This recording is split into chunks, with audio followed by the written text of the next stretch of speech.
Hello everyone, मैं निधि आपका स्वागत करती हूँ मेरे चैनल पे। और आज हम करेंगे वीडियो लेक्चर नंबर 3 इसे कहेंगे।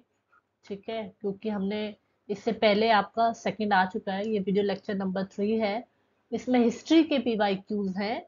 आई होप आपके लिए बेनिफिशियल रहेंगे, सारे प्रीवियस ईयर क्वेश्चंस हैं। चलिए डिस्कस करते हैं बिना किसी डिले की। चलिए, तो फर्स्ट क्वेश्चन आपकी स्क्रीन पर है। सिंधु घाटी के लोगों की महत्वपूर्ण रचना निम्न में से किसकी रचना निम्नलिखित में से किसकी मूर्ति थी? तो जो सिंधु घाटी की जो सभ्यता है उसमें सबसे ज्यादा महत्व जो है, नृत्य करती हुई एक महिला है, उसकी एक मूर्ति मिली है। तो ये सबसे ज्यादा महत्वपूर्ण रचना है। ठीक है, महत्वपूर्ण रचना और मूर्ति। ठीक है, इससे आपको ये याद रखना है। चलिए नेक्स्ट क्वेश्चन देखते हैं। बिना दुर्ग के एक मात्र सिंधु नगर कौन सा था? मतलब ऐसा नगर जहाँ कोई भी दुर्ग नहीं था, फोर्ट नहीं था, चूनो दाड़ो। ठीक है, ये आप देख सकते हैं, SSC ग्रेजुएशन लेवल का एग्जाम में आया हुआ है। Next question. सिंधु घाटी सभ्यता की लिपि कौन सी है? देखिए, सिंधु घाटी की जो लिपि है उसे अभी तक पता नहीं लगाया जा सका है, तो अज्ञात इसका आंसर होगा। SSC संयुक्त हायर सेकेंडरी यानी कि इंटरमीडिएट लेवल की जो परीक्षाएं हैं उस 2013 में, उससे रिलेटेड क्वेश्चन है। नेक्स्ट। सिंधु घाटी सभ्यता का पतन नगर बंदरगाह कौन सा है? सिंधु घाटी का पतन नगर बंदरगाह लोथल। लोथल, ठीक है। क्या याद रखना है? सिंधु घाटी सभ्यता का पतन नगर लोथल। ये देखिए, दो दो एग्जाम्स में आया हुआ है। नेक्स्ट। लोथल नामक स्थान पर निम्नलिखित में से या निम्नोक्त सभ्यताओं में से किसका जहाजी जहाजी मालघाट था? इसका आंसर है सिंधु घाटी। देखिए, SSC सेक्शन ऑफिसर एग्जाम में आया हुआ है। नेक्स्ट। वैदिक लोगों द्वारा किस धातु का प्रयोग पहले किया गया था? वैदिक लोगों ने सबसे पहले किस धातु का प्रयोग किया? आंसर है तांबा। SSC टैक्स असिस्टेंट का एग्जाम में आया हुआ है। वेद का अर्थ क्या होता है? ज्ञान। नेक्स्ट। आर्य सभ्यता में मनुष्य के जीवन के आयु के आरोही क्रम अनुसार निम्नलिखित चरणों में से कौन सा विकल्प सही है? तो ये आपको ऑप्शंस दिए हुए हैं, इसमें करेक्ट आंसर देखना है कि किस तरीके से आर्य सभ्यता के हिसाब से मनुष्य के जीवन का एक जो क्रम है वो कैसा होता है, कौन सा सही है। तो पहला ही है इसका आंसर, ब्रह्मचर्य, ग्रस्त, वान वानप्रस्थ और संन्यास। नेक्स्ट क्वेश्चन देखते हैं। क्वेश्चन है, आरंभिक वैदिक काल में वर्ण व्यवस्था आधारित थी, किस पर थी? वर्ण व्यवस्था आधारित व्यवसाय पर व्यवस्थित सॉरी आधारित थी। नेक्स्ट क्वेश्चन है, ऋग्वेदिक आर्य पशुचारी लोग थे। यह इस तथ्य से पुष्ट होता है, यानी कि जो आर्य थे वो पशुओं को रखते थे, पशुओं का उपयोग करते थे। ठीक है, तो इसके अनुसार इसका जो आंसर है उपयुक्त सभी, यानी कि ऋग्वेद में गाय के बहुत सारा बारे में मिला है। और ये जो युद्ध होते थे वो गायों के लिए भी लड़े जाते थे, कोई किसी की गाय चुरा ले जा रहा है या कुछ भी परेशान करने के लिए, तो इस वजह से कई युद्ध भी लड़े गए। और जो पुरोहित थे उनको उपहार में भी गाय दी जाती थी, जमीन नहीं दी जाती थी, गाय दी जाती थी। इसका सही आंसर है उपयुक्त सभी। नेक्स्ट क्वेश्चन देखते हैं। वैदिक युग में राजा अपनी जनता से जो कर वसूल करते थे उसको क्या कहते थे? वैदिक युग, कर, तो ये कौन सा आंसर आएगा? बलि। तो इसके बारे में थोड़ा डिटेल में देख लेते हैं, डाटा एंट्री ऑपरेटर में आया हुआ है। वैदिक युग में राजा अपनी जनता से जो कर वसूल करते थे उसे बलि कहा जाता था। बलि को संग्रहित करने वाला अधिकारी भागदूत या भागदुक कहलाता था, जबकि संग्रहिता को कोषाध्यक्ष का कार्य संभालते थे। नेक्स्ट क्वेश्चन देखते हैं।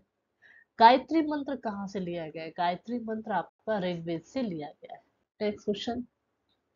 आप जो इंडियन सिंबल देखते हैं उसमें जो सत्यमेव जयते लिखा होता है वो कहाँ से मिला है? तो मुंडकोपनिषद से मिला है। मुंडकोपनिषद। देखिए, दो दो एग्जाम में आया हुआ है। Next question. निम्न में से किस विदुषी ने वाद विवाद में अजय याज्ञवल्क्य को चुनौती वालक्य को चुनौती दी थी? यानी कि एक महिला थी, या आप कह सकते हो विदुषी, जिन्होंने चैलेंज किया था। उनका नाम है, जो ऋषि थे, अजय याज्ञवल्क्य। तो उनका काफी नाम मिलता है। तो ये गार्गी जो थी, इन्होंने इनको चुनौती दी थी वाद विवाद प्रतियोगिता के लिए या वाद विवाद में जाने के लिए। ठीक है, तो नेक्स्ट क्वेश्चन देखते हैं। गौतम बुद्ध का जन्म स्थान कौन सा था? इसका आंसर है लुम्बिनी। गौतम बुद्ध का जन्म स्थान लुम्बिनी। नेक्स्ट क्वेश्चन, गौतम बुद्ध का जन्म स्थान किसके द्वारा बताया गया है? तो गौतम बुद्ध का जन्म स्थान लुम्बिनी था, लेकिन ये ऐसा कहाँ पर लिखा हुआ है? तो अशोक मौर्य का रुम्बिनी दे स्तंभ जो है उसमें लिखा हुआ है ऐसा कि जो गौतम बुद्ध थे उनका जन्म लुम्बिनी में हुआ था। नेक्स्ट, बुद्ध का जो संबंध है वो किस वंश से है या क्लेन से है? शाक्य वंश से इनका संबंध है। प्रथम बौद्ध परिषद कहाँ आयोजित हुई थी? राजगृह में। पांचवी बौद्ध परिषद का आयोजन किसने किया था? हर्ष ने किया। पांचवी बौद्ध परिषद यानी कि बौद्ध काउंसिल जो है वो हर्ष ने की थी। कौन सी? पांचवी। बुद्ध का अर्थ क्या होता है? बुद्ध का अर्थ होता है ज्ञान प्राप्ति। अब थोड़ा सा देख लेते हैं। 6 वर्षों की साधना के पश्चात 35 वर्ष की आयु में वैशाख पूर्णिमा की रात को पीपल अध्यक्ष वृक्ष के नीचे सिद्धार्थ को ज्ञान की प्राप्ति हुई।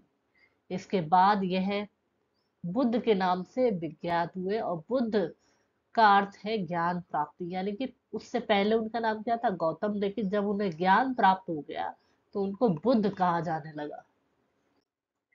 निम्न में से बौद्ध साहित्य की पहचान कीजिए। तो बौद्ध साहित्य आपका त्रिपिटक है। त्रिपिटक जो है क्या है? बौद्ध साहित्य है।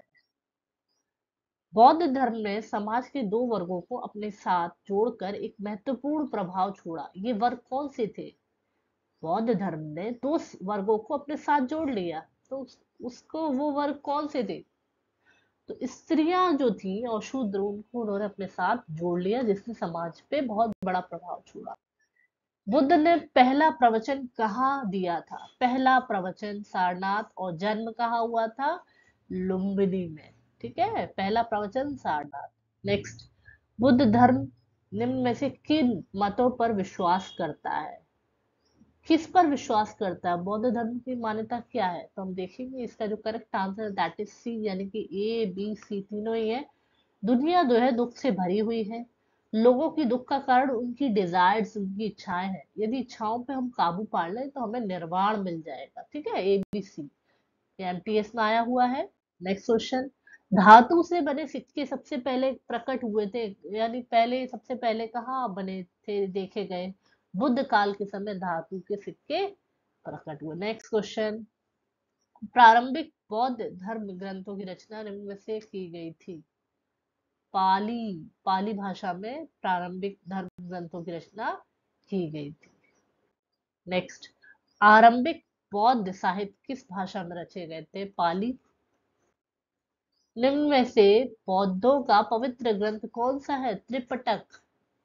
त्रिपिटक के बारे में और पढ़ लेते हैं। त्रिपिटक यानी कि इसका, इसमें क्या क्या आते हैं? सुत पिटक, विनय पिटक और अभिधम पिटक, ये तीनों को त्रिपिटक कहते हैं। बौद्धों का पवित्र ग्रंथ है ये। और सुत पिटक में बौद्ध धर्म के उपदेश, सुत पिटक में बौद्ध धर्म के उपदेश है, जबकि विनय पिटक में भिक्षु और भिक्षुणियों के संग और दैनिक जीवन संबंधी रचनाएं देखने को मिलती है। नेक्स्ट, निम्न में से कौन सा एक भारत में उत्पन्न सबसे बाद वाला बौद्ध धर्म का ग्रंथ है? ठीक है, तो इसका जो करेक्ट आंसर है दैट इज बाम सात पाक्सिनी। बाम सात पाक्सिनी। चैनल से जुड़े रहे, चैनल को सब्सक्राइब कर लें, दोस्तों के साथ शेयर कीजिए इस तरीके की जानकारी के लिए और इस तरीके के पीवाईक्यू के लिए आपके लिए। बिना किसी डिले के मैं इसे स्टार्ट करती हूँ और बिना किसी प्रमोशन वगैरह के आप ये वीडियोस मेरे देख सकते हैं। तो चलिए मिलते हैं नेक्स्ट वीडियोस में। धन्यवाद, थैंक्स फॉर वॉचिंग।